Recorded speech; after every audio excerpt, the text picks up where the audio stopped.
ความดีเป็นสิ่งที่มนุษย์ทุกคนต้องการและปรารถนาความดีมิได้เป็นของบุคคลใดบุคคลหนึ่งมิได้เป็นของศาสนาใดศาสนาหนึ่งมิได้เป็นของศาสดาองค์ใดองค์หนึ่งความดีเป็นเรื่องของคนทุกคนความดีอยู่ที่กายของคนทุกคนความดีก็หมายถึงศีลความดีก็หมายถึงสมาธิความดีก็หมายถึงปัญญาความดีก็หมายถึงความอดทนความดีก็หมายถึงวิริยะภาคเพียรความดีก็หมายถึงสัจจะธรรมะของพระพุทธเจ้าเป็นความจริงที่อยู่เหนือธรรมชาติเป็นความจริงที่อยู่เหนือโลกเป็นความจริงที่อยู่เหนือชีวิตของเราธรรมะของพระพุทธเจ้าให้เรารู้เรื่องร่างกายของเราร่างกายของเราให้รู้จิตของเราที่มันสำแดงอาการตลอดเวลาให้เรารู้เรื่องร่างกายกับจิตกายของเราทำไมมันเกิดความว่าเจ็บปวดทุกข์ทรมานทำไมสภาวะจิตของเราจึงเกิดคำว่าอึดอัดหงุดหงิดเบื่อหน่ายรำคาญเราต้องพิจารณาเราจะต้องไปรู้คำว่าอนิจจังทุกขังอนัตตาอนิจจังทุกขังอนัตตานั้นมันเป็นกฎที่อยู่เหนือชีวิตของเรามันเป็นกฎชีวิตของเรามันเป็นกฎของโลกเรียกว่าโลกใบนี้เป็นอนัตตาชีวิตของเราก็เป็นอนัตตาก็คือสิ่งที่คงควบคุมไม่ได้ชีวิตของเราเป็นสิ่งที่ควบคุมไม่ได้ชีวิตของเราร่างกายของเราคงสภาพเดิมไม่ได้ร่างกายของเราแปรปรวนเปลี่ยนแปลงไปตลอดเวลาสิ่งเหล่านี้เราต้องเข้าใจคำว่าอนิจจังทุกขังอนัตตาเมื่อเราเข้าใจเรื่องอนิจจังทุกขังอนัตตาเราก็ไม่ต้องไปยึดติดที่ตามันสัมผัสกับรูปหูมันสัมผัสกับเสียงลิ้นมันสัมผัสกับรสชาติอาหารจมูกมันสัมผัสกับกลิ่นเมื่อเรารู้ว่าสิ่งเหล่านี้มันเกิดขึ้นที่อายตนะเมื่อเรารู้แล้วเราก็อยู่เหนือมันมีสติอยู่เหนือมันรู้แล้วก็ให้อยู่เหนือสิ่งที่เรารู้สิ่งที่เรารู้ก็ไม่มีค่าไม่มีความหมายไม่มีบทบาทต่อสภาวะจิตของเราเพราะเรารู้มันเป็นอนิจจังทุกขังอนัตตารู้อยู่เหนือสิ่งที่เรารู้แล้วเราไม่ตอบสนองมันเพราะเรามีสติยิ่งใหญ่สติเปรียบเสมือนควานช้างจิตของเราก็เหมือนช้างสติจะเป็นควบคุมแต่สติจะเป็นผู้ควบคุมจิตจิตจะเป็นผู้ควบคุมกายควบคุมกายอีกทีหนึ่งความดี ทุกคนได้ยินเกิดมาก็ได้ยินเกิดมาทุกคนก็แสวงหา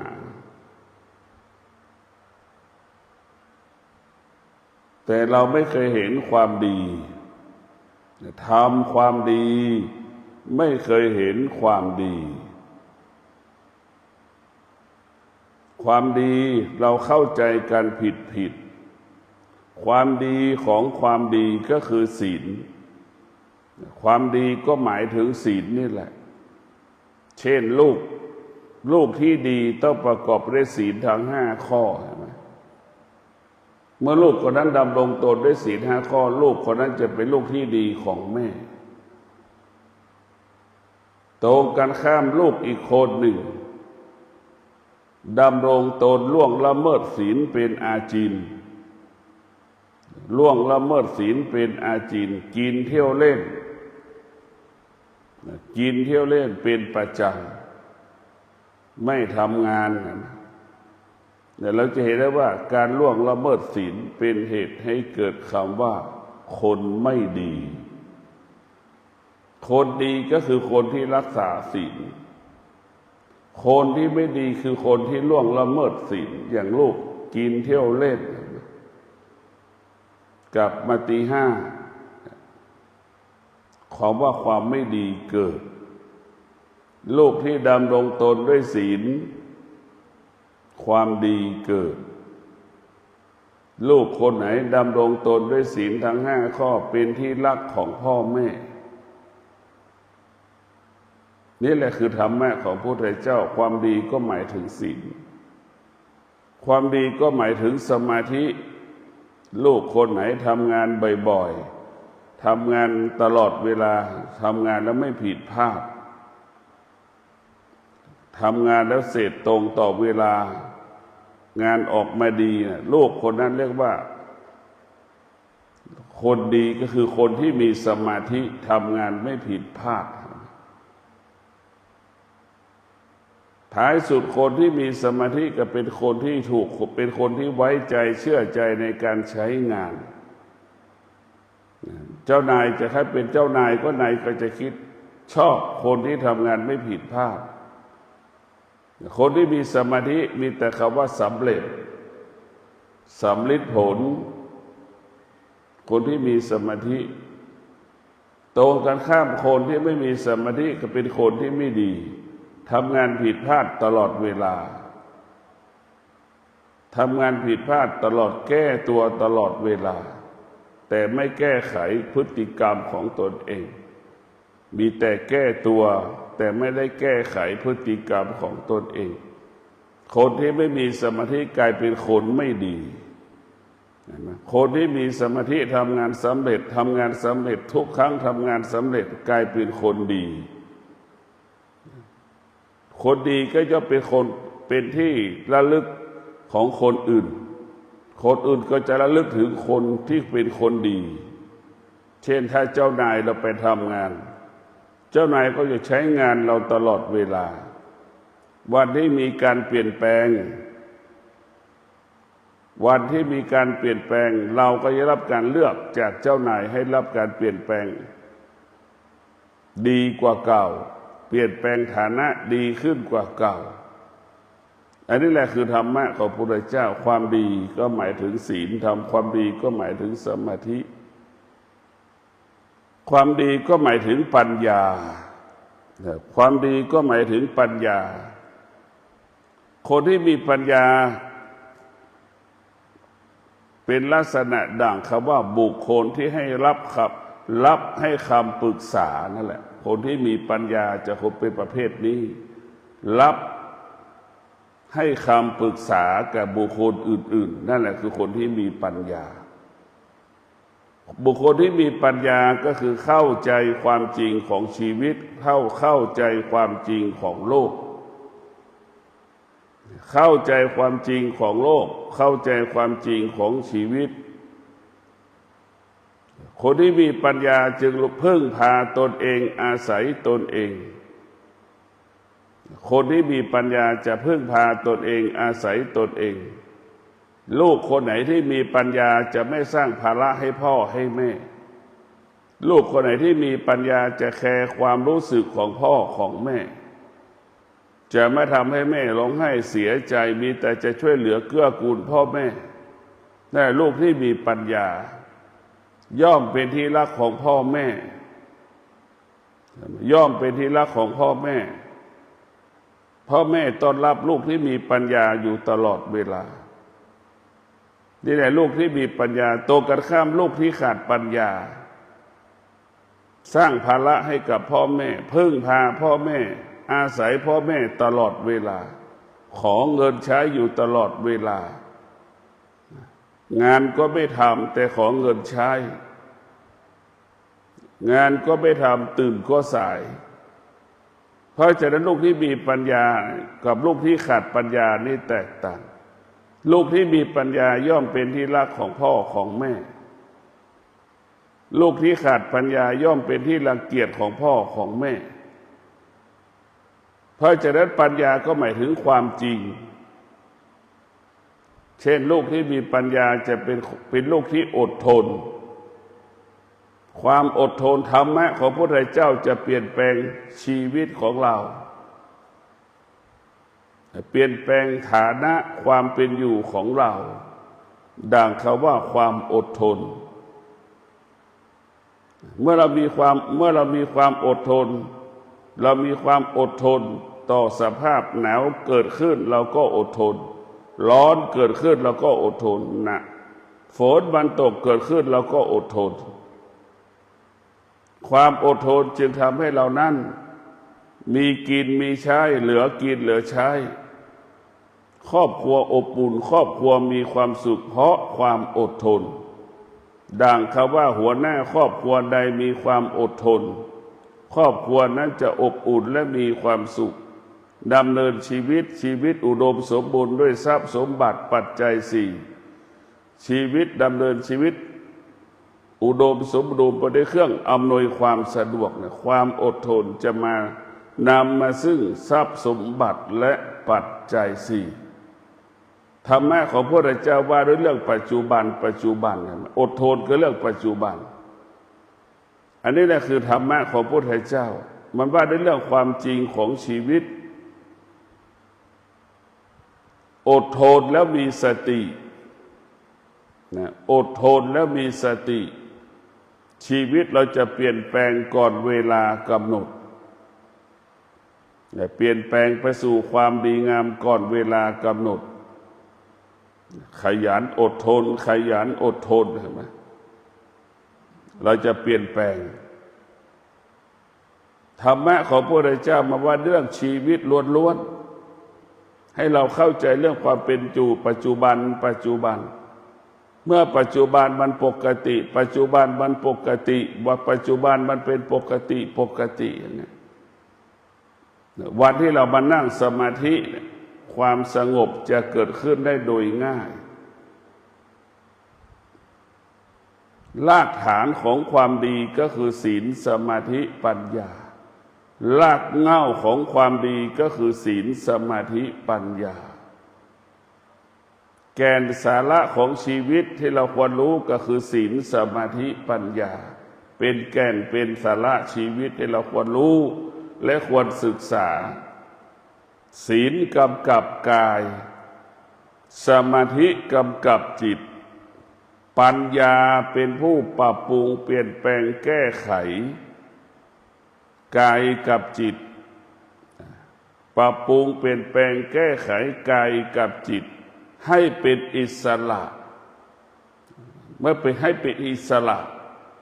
ทุกวันนี้จิตของเราตกอยู่ใต้อำนาจสิ่งที่เรารู้กายของเราก็ตกอยู่ใต้อำนาจสิ่งที่เรารู้ทั้งสิ้นเช่นเราร้อนเนี่ยเราก็รู้ว่ามันร้อนเท่านั้นเราจะไม่สำแดงอาการคำว่าร้อนเราจะไม่สำแดงอาการคำว่าหนาวที่มันเกิดขึ้นให้เรารู้ก็สิ่งที่เรารู้ก็คือสิ่งที่มันดับสิ่งที่เกิดก็คือสิ่งที่มันดับสิ่งที่มันดับก็คือสิ่งที่มันเกิดเราจะสังเกตว่าทุกข์มันเกิดดับไปแล้วสุขก็มาแทนทุกข์ ทุกข์ดับไปแล้วทุกข์ก็มาแทนสุข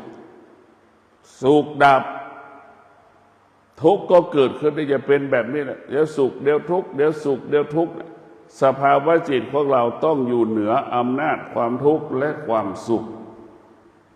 เมื่อเราอยู่เหนือความทุกข์และความสุขเนี่ยสภาวะจิตเราเป็นอิสระธรรมะของพระพุทธเจ้าเป้าหมายของการปฏิบัติธรรมให้เราอยู่เหนืออารมณ์ของตนเองอยู่เหนืออารมณ์ของบุคคลอื่นสุขเราก็ไม่ให้มันเกิดทุกข์ก็ไม่ให้มันเกิดทั้งสุขทั้งทุกข์เป็นของนอกกายเป็นของนอกกายตัวสติอยู่ในกายของเราให้มีสติรู้ให้เรารู้เท่านั้นรู้ว่ามันปวดเท่านั้นรู้ว่ามันหงุดหงิดเท่านั้นให้เรารู้เราจะไม่ตอบสนองที่เรารู้เรานึกดูว่าคนปัจจุบันนี้มันเป็นคนที่น่ากลัวที่สุดเห็นทุกอย่างเป็นสิ่งที่ผิดให้ความสำคัญวัตถุสิ่งของต่างๆเหนือกว่าชีวิตตนเองคนยุคปัจจุบันให้ความสำคัญสิ่งที่นอกกายเหนือกว่าชีวิตตนเองไม่ว่าพ่อแม่คนยุคใหม่ก็ให้ความสำคัญสิ่งนอกกายเหนือกว่าชีวิตตนเองถ้าเราสนใจชีวิตของเราดังเราสนใจโทรศัพท์มือถือนะชีวิตเราจะไม่ผิดพลาดชีวิตเราจะไม่ประสบปัญหามือถือจะขาดจากกระเป๋าเราไม่ได้มือถือจะหลุดจากมือเราไม่ได้เห็นไหมนี่เราไปให้ความสำคัญสิ่งเหล่านี้ถ้าเราให้ความสำคัญกับจิตของเราดังมือถือที่เราถือมือถือจะขาดจากตัวเราไม่ได้นะชีวิตเราจะเจริญรุ่งเรืองงอกงามอันนี้เสียดายเราให้ความสำคัญมือถือเหนือกว่าชีวิตตนเองสนใจมือถือมากกว่าสนใจชีวิตสนใจมือถือตนเองมากกว่าลูกตนเองสนใจมือถือมากกว่าสามีภรรยาตนเองนี่คือคนยุคปัจจุบันถ้าสามีภรรยาสนใจซึ่งกันและกันดังมือถือนะทุกคนถือมือถือขาดไม่ได้ใช่ไหมสามีภรรยาก็จะมีความสุขสามีภรรยาจะอยู่กันแบบยั่งยืนนี่คือลูกยุคปัจจุบันพ่อแม่ยุคปัจจุบันจะให้ความสำคัญโทรศัพท์มือถือยิ่งกว่าลูกตนเองนะจะขาดไม่ได้มือถือแค่ติดตัวอยู่ตลอดเวลาจับอยู่ตลอดเวลานี่แหละลูกคนที่มีอวิชชาจะให้ความสำคัญสิ่งเหล่านี้ผิดเราต้องกลับมาสนใจใส่ใจทำไมเราถึงต้องรู้สึกว่ามันสุขทำไมสุขมันเกิดแล้วมันถึงจากเราไปเราต้องพิจารณาเช่นนี้ทำไมทุกข์เกิดขึ้นกี่ร้อยครั้งเราสำแดงอาการกับมันเราต้องรู้สึกทำไมเราสำแดงอาการกับมันเนี่ยเราต้องพิจารณาทุกข์เกิดขึ้นก็สำแดงอาการสุขเกิดขึ้นเราก็สำแดงอาการเหมือนเราไปต้อนรับมันเหมือนเราไปตกอยู่ใต้อำนาจของมันเพราะนั้นเราปฏิบัติธรรมเพื่อจะไม่ให้สุขมันเกิดเพื่อไม่ให้ทุกข์มันเกิดความทุกข์นี่แหละเป็นผู้สนับสนุนผู้ปฏิบัติธรรมถ้าไม่มีทุกข์จะไม่มีเรามานั่งตรงหน้าสถานที่แห่งนี้ความทุกข์เนี่ยคือเป็นผู้ทำให้เราตื่นให้เรารู้สึกตัวไอ้ที่เราหมดตัวเพราะเราไปหลงความสุขไปยึดติดในความสุขความสุขกลายเป็นเรื่องของสนุกความสนุกกลายเป็นเรื่องของเสียหายเห็นไหมเกิดความเสียหายกับชีวิตของเราถ้าภาษาธรรมะว่าสุขเป็นเครื่องกีดขวางกั้นการบำเพ็ญเพียรทำความดีของเราสำนักต่างๆ ที่เป็นสำนักปฏิบัติธรรมแล้วมีคนไปปฏิบัติธรรมเช่นเช้านี้หลายสำนักหลายคนที่ไม่ยอมตื่นไม่ยอมตื่นแต่เช้าอย่างเงี้ยอันนี้แหละทำให้เราสุรวสุขมันจะกีดขวางกั้นการปฏิบัติธรรมทุกข์จะสนับสนุนส่งเสริมให้เราออกจากความทุกข์ให้เราหนีจากความทุกข์เห็นไหมความทุกข์ก็เปรียบเสมือนเป็นสิ่งที่ดีงามถ้าเรามองด้วยปัญญาถ้าเรามองด้วยปัญญาสุขเป็นสิ่งที่สกปรกความสุขเป็นสิ่งที่สกปรกมันหลอกล่อให้เราหลงไหลหลอกล่อให้เราติดใจหลอกล่อให้เราชื่นชมท้ายสุดก็หลอกล่อให้เราร้องไห้เสียใจเห็นไหมหลอกล่อให้เราขัดแย้งกันจนถึงที่สุดหลอกล่อให้เราอยู่ภายใต้ความสุขความทุกข์มันแสดงอาการตลอดเวลาสุขด้วยมือ18 มงกุฎความสุขเปรียบเสมือน18 มงกุฎเพราะฉะนั้นพวกเราทั้งหลายเราต้องมีสติพิจารณาชีวิตของเรามีสติพิจารณาชีวิตของผู้ปฏิบัติธรรมกับชีวิตของผู้ที่ไม่ปฏิบัติธรรมก็แตกต่างกันผู้ที่ปฏิบัติธรรมนี่ก็ต้องมีสติมากกว่าคนที่ไม่ปฏิบัติธรรมไอ้ตัวสติคือตัวให้เรารู้สึกตัวแล้วก็อยู่กับสิ่งที่เรารู้สึกตัวให้ได้รู้เฉยๆเนี่ย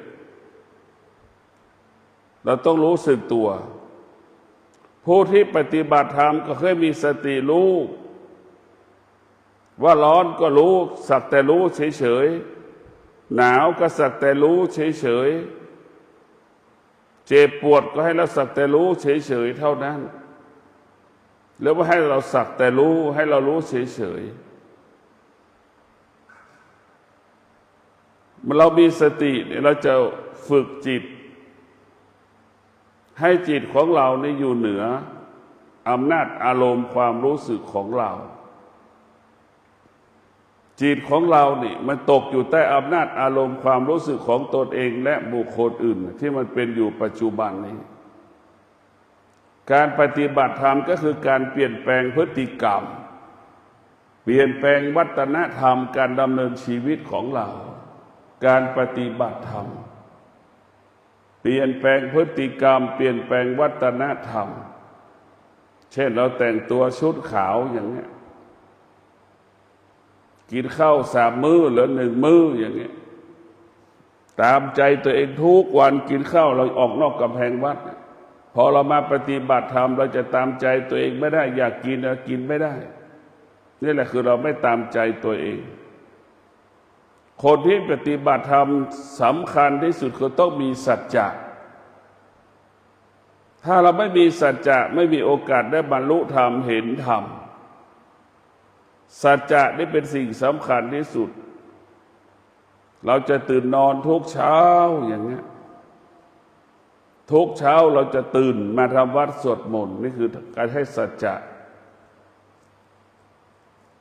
ทุกวันเราจะเดินจงกรมวันหนึ่งนั่งสมาธิเดินจงกรมให้ได้8 ชั่วโมงหรือ6 ชั่วโมงนี่คือสัจจะ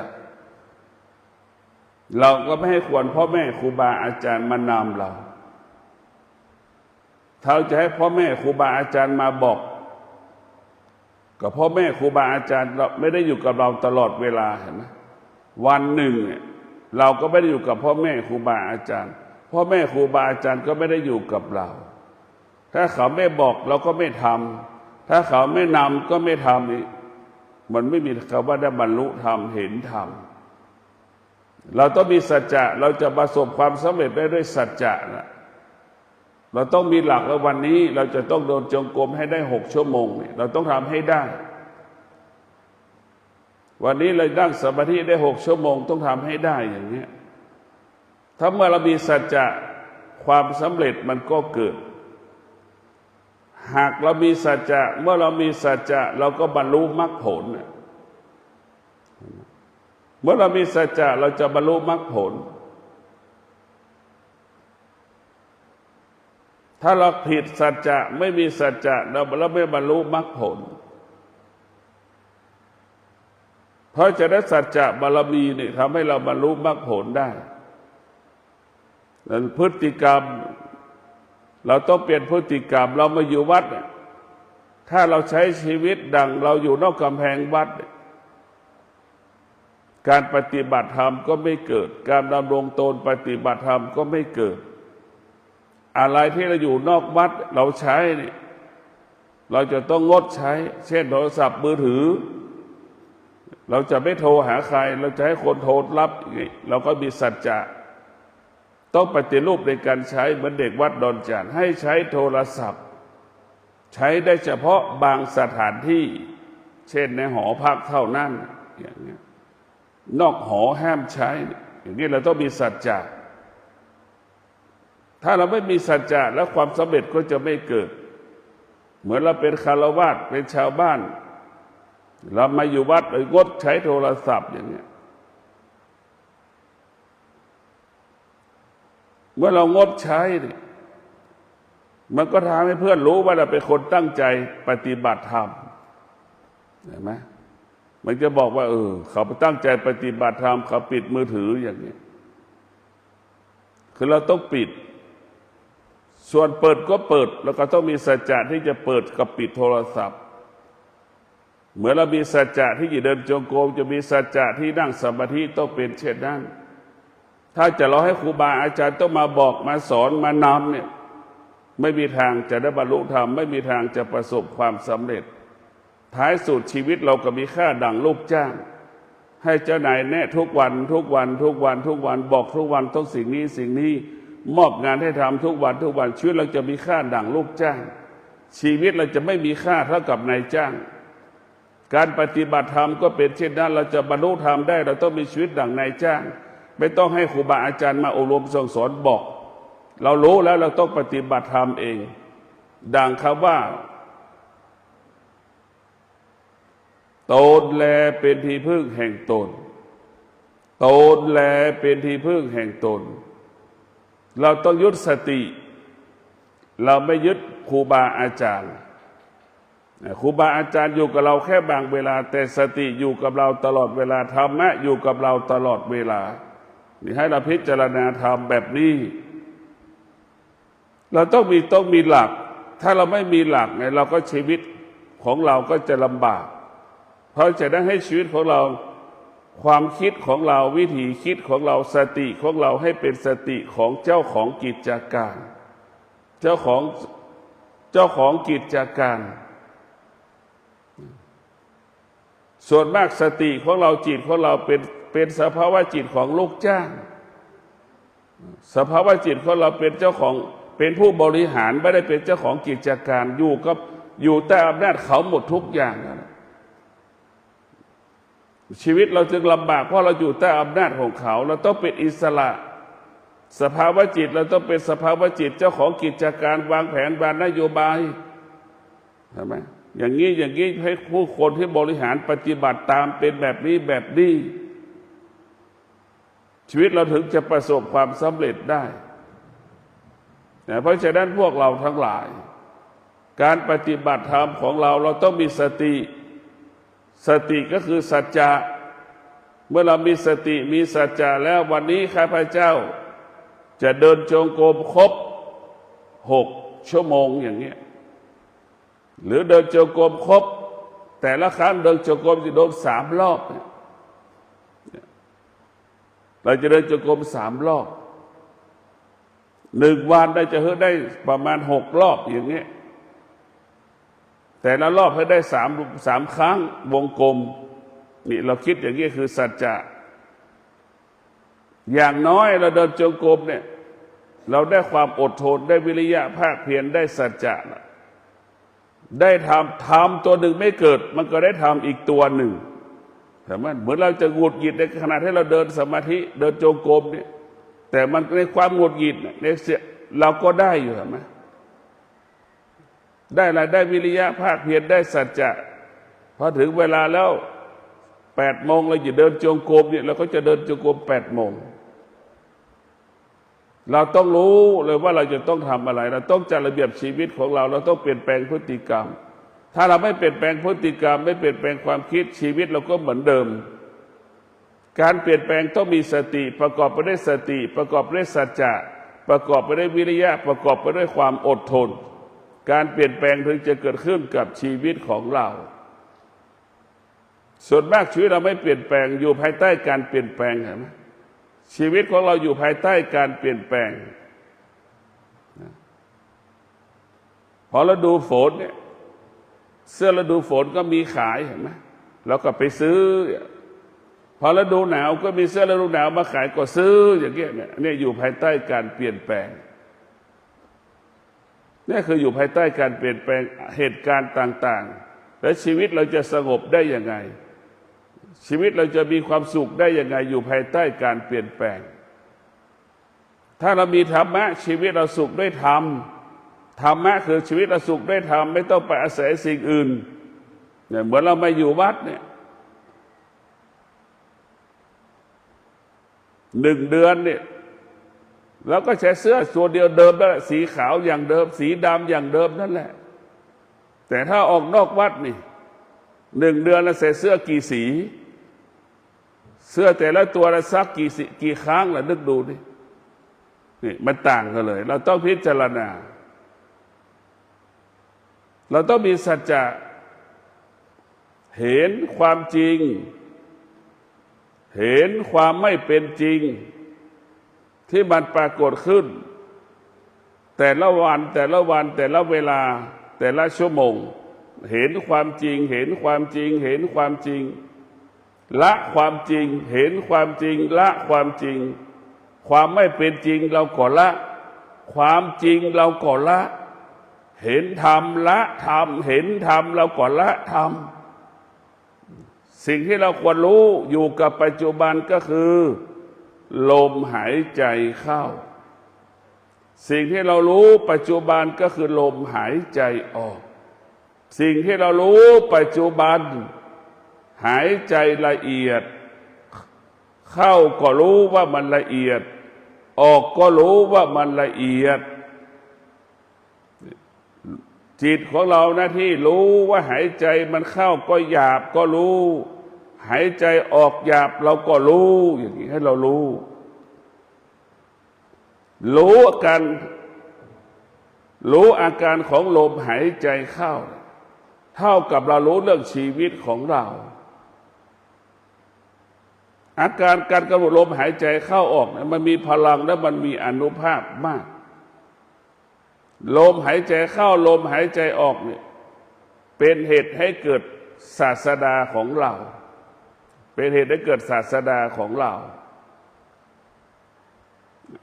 พระพุทธเจ้าได้เป็นพุทธเจ้าเพราะกำหนดลมหายใจเข้ากำหนดลมหายใจออกเพราะฉะนั้นพวกเราทั้งหลายอยู่กับปัจจุบันก็คือกำหนดลมหายใจรู้ลมหายใจอยู่กับปัจจุบันเมื่อเราออกจากสมาธิ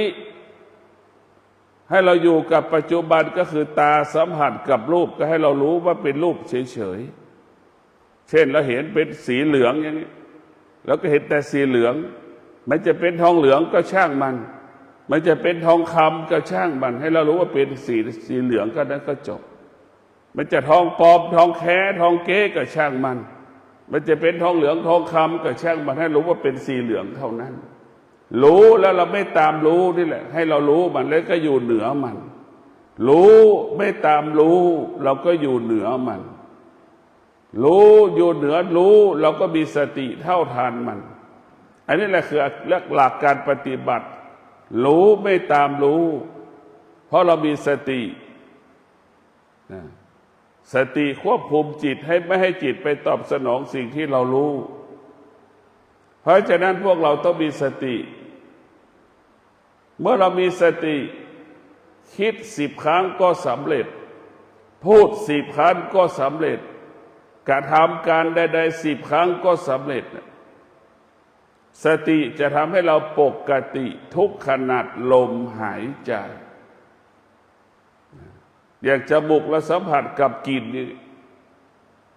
เราก็ไม่ตามรู้อีกว่ามันเป็นกลิ่นนกที่มันตายตรงไหนเราก็ไม่ต้องสนใจหนูมันตายตรงไหนเราก็ไม่ต้องสนใจเพียงแต่ว่ากลิ่นเหม็นเท่านั้นกลิ่นที่มันเน่าเหม็นจะรู้แต่แค่นั้นเราจะไม่เข้าไปยึดติดว่าเป็นนกเป็นหนูเป็นไก่เป็นปลาเราไม่ต้องไปยึดติดรู้ให้อยู่เหนือรู้แล้วไม่ตามรู้เห็นไหมเราไม่ตามมันเราก็อยู่เหนือมันให้เรารู้เฉยๆอย่างเสียงก็เช่นกันเราก็รู้แต่ว่ามันเป็นเสียงเท่านั้นมันจะเป็นหญิงเราก็ไม่ต้องไปตามรู้มันจะเป็นชายเราก็ไม่ต้องไปตามรู้ว่าเป็นเสียงนี่แหละคือเรารู้และไม่ตามรู้ให้รู้เฉยๆหรือสักแต่รู้เฉยๆนะแค่นี้แหละ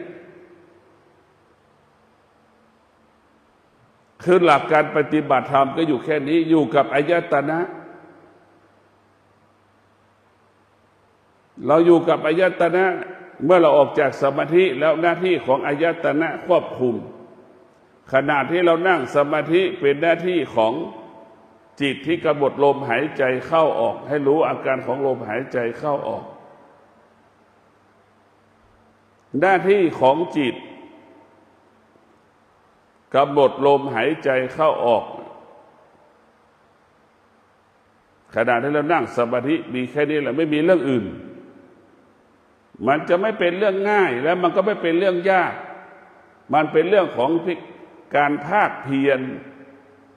เป็นเรื่องของการภาคเพียรเราจะต้องฝึกจิตเราให้รู้ดังไปถึงเวลากินข้าวแล้วเนี่ยมันจะไปกินข้าวให้มันรู้แบบนั้นแหละถึงเวลามากินข้าวถึงเวลาแล้ว7 โมงจะกินข้าวเนี่ยถึงเวลาเราเที่ยงเราจะกินข้าวมันจะเกิดอาการเตือนสติมันก็จะเตือนเราอย่างนั้นแหละไปกินข้าวให้เป็นอย่างนั้นแหละฝึกจิตให้จิตเป็นผู้รู้ให้จิตเป็นผู้รู้ให้จิตเป็นผู้รู้เมื่อจิตเป็นผู้รู้จิตก็จะละสิ่งที่จิตรู้เมื่อจิตเป็นผู้รู้จิตก็จะไม่ยึดติดสิ่งที่จิตรู้ทุกวันนี้จิตไปยึดติดในสิ่งที่จิตรู้ทุกวันนี้จิตเข้าไปใต้อำนาจสิ่งที่จิตรู้จิตมันถึงเป็นแมลงวันติดกาวจิตเราเหมือนหนูติดกาวมันทุกข์มันทรมานลำบากพ่อแม่สามีภรรยาลูกต่างคนก็ไปยึดติดซึ่งกันและกันไปยึดติดซึ่งกันและกันอย่างเรามาอยู่วัดทำให้เรามีสติเราจะไม่ยึดติดที่สุดเราก็อยู่กับแม่ไม่มีเราแม่ก็อยู่ได้ที่สุดภรรยาของเราสามีของเราไม่ได้อยู่กับเราเราก็มีชีวิตอยู่ได้สามีภรรยาไม่ได้อยู่ด้วยกันกับเกิดความสงบสุขมากกว่าเนี่ยเราจะเห็นเราไม่มีสามีภรรยาไม่อยู่กับเราเราจะรู้เลยว่ามันสงบกว่าสิ่งที่เรามีสามีภรรยาอยู่กับสามีภรรยามันวุ่นวายเห็นไหมแล้วมันจะแตกต่างเราจะเห็นอาการความจริงแบบนี้หลักธรรมคำสอนพระพุทธเจ้าให้รู้ความจริงตนแลเป็นที่พึ่งแห่งตนไม่มีใครช่วยเราได้ตัวเราเท่านั้นช่วยตัวเราทุกข์ก็เกิดจากเราเป็นผู้สร้างสุขก็เกิดจากเราเป็นผู้สร้างทุกข์ก็เราเป็นผู้ดับสุขแล้วก็เป็นผู้ดับสุขก็คือไฟทุกข์ก็คือไฟเราต้องดับไฟได้ตัวเราเองเราจะไปรอคนไหนมาช่วยเราดับไฟเป็นไปไม่ได้เพราะฉะนั้นพระพุทธเจ้าจึงสอนให้เรารู้ตนแลเป็นที่พึ่งแห่งตนตนแลเป็นที่พึ่งแห่งตนถ้าเราเข้าใจเช่นนี้เราจะไม่สร้างภาระเราจะไม่สร้างปัญหาให้กันและกันถ้าพ่อแม่เอาเขาว่าตนแลเป็นที่พึ่งแห่งตนไปอบรมลูกเติบมาพอพึ่งภาระตัวเองได้ลูกก็จะจัดการตัวเองตั้งแต่ป.5 ป.6 ป.4 เราจะเริ่มจัดการซักผ้าตัวเองซักรองเท้าถุงเท้าได้ตัวเองทุกวันนี้ลูกกลายเป็นนายจ้างของแม่แม่กลับเป็นลูกจ้างของลูกเนี่ยมันเป็นอวิชชาทั้งหมดเลยนี่แหละเกิดมาจากอวิชชาจึงครอบงำจิตใจแม่อวิชชาจึงครอบงำจิตใจลูก ลูกกลายเป็นนายจ้างของแม่แม่กลายเป็นลูกจ้างของลูกแม่ทำทุกอย่างให้กับลูกทางที่แม่อยากให้ลูกนั้นมีความมั่นคงแต่แม่ทำให้ลูกอ่อนแอคือลูกไม่ต้องทำงานเนี่ยมันกลับเกิดจากอวิชชาคือสิ่งที่เราไม่รู้สิ่งที่ไม่รู้ก็พาเราไม่รู้มันดังแม่เป็นลูกจ้างของลูกดังลูกเป็นนายจ้างของแม่แม่ทำให้ทุกอย่างลูกแทบไม่ทำอะไรสักอย่างเลยนะเช่นฤดูฝนกำลังปรากฏลูกยังไม่เคยถามหาร่มแม่พยายามจะยักเยียดหาร่มให้ลูกถือไปโรงเรียนอย่างนี้นะแล้วลูกจะพัฒนาได้อย่างไรเราต้องเตรียมความพร้อมให้ลูกยามใดลูกมีร่มเนี่ยต้องการร่มในฤดูฝนแล้วก็มีร่มให้มันใช้ก็จบแค่นั้นก็ดีแล้วถ้ามันไม่ถามแล้วก็ไม่ต้องพูดนี่เราไปจัดการให้เขาหมดเนี่ยลูกพ่อแม่กลายเป็นลูกจ้างของลูกลูกกลับเป็นนายจ้างของแม่ชีวิตมันจึงลำบากชีวิตมันจึงประสบปัญหาตลอดเวลาขอความสุขสวัสดีจงเกิดแก่ท่านทั้งหลายมีสติรู้อยู่เหนือสิ่งที่เรารู้มีสติรู้เราจะไม่ยึดติดสิ่งที่เรารู้มีสติรู้เราจะรู้เฉยๆหรือสักแต่รู้ก็ขอให้ท่านทั้งหลายเจริญรุ่งเรืองงอกงามด้วยศีลสมาธิปัญญาขอเจริญพร